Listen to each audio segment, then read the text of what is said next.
I like the live bass question, because I don't know if there's a lot of live bass in this world in the way that there used to be, but it's maybe one of those things that sticks around. Have you manipulated much live bass? Do you have thoughts on live bass? Something that obviously doesn't have a consistent thing. Are you doing clip gaining on that? Do you have compression or EQ schemes or saturation go-tos? No. Stuff?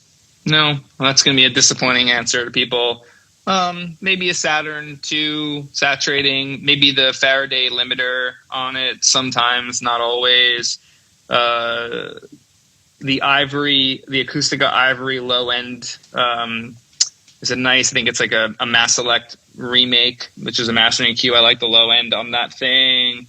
Well, and getting back to what we were talking about before with kick drum and low end, if you have a live bass, there's a fundamental difference between that and anything that's going to be programmed, because it's very likely that even if the live bass is cut and pasted in sections, it's not going to hit perfectly on grid. So you will have to be more mindful of checking phasing issues that come into play. Yeah, maybe sidechain it to the kick or to another bass. So if the attacks are a little bit sloppy, maybe you want to hide them and obscure the attacks a little bit depending on its importance in the groove.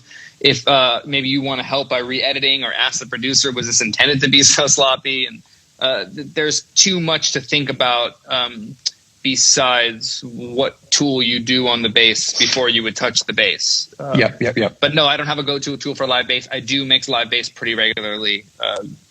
Saturn comes to mind, but I wasn't using Saturn for a few years until Saturn 2 came out. So I would say Unfairchild again, tube to bring out some upper harmonics and some even order fundamentals, and low boost. I boost low end on bass and kick.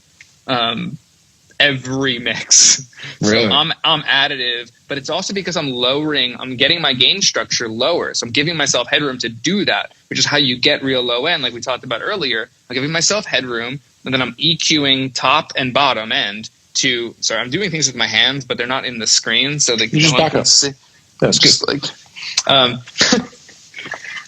So I'm boosting heavy in the bottom and the top, and then leaving the mid-range alone, and maybe doing some like upper mid-range control with spectral shaper, with ozone to keep them condensed and dense, but warm them up a little bit. So we're not cutting them out, but we're controlling them on peaks, because upper mid-range, as we know with the Fletcher-Munson curve, we're already hearing it 3 dB hotter in certain regions. Like we need to take care of that stuff, because that's where the harshness comes from, depending on the genre, how smooth you want things to feel.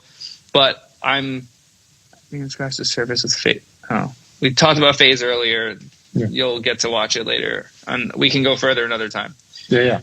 So I do some pretty dramatic EQing in the bottom and top to make up the apparent level. So something is numerically quieter on the LUFS, it still feels competitively loud because of the EQ and the presence that I'm doing in the low end and the high end. There was so bass I boost. I'm aggressively boosting low end in me too. In bass and drums. What do you like for low end EQ? What do you? I said the Ivory from Acoustica I like a lot. I like the vintage EQ in Ozone 8 and 9. I use the 9 at this point, but it's 8's good too. I used to really like the Helios EQ that UAD has. It's got a 60 hertz bump, non-selectable, just is what it is. That one's kind of tight. What else? Fat Filter Pro Q3. Like I don't really use, I think we talked last week or 2 weeks, it kind of went on a run. Like I only use 2 or 3 plugins for each tool. Yep. So I already said too many. Like I don't, yeah.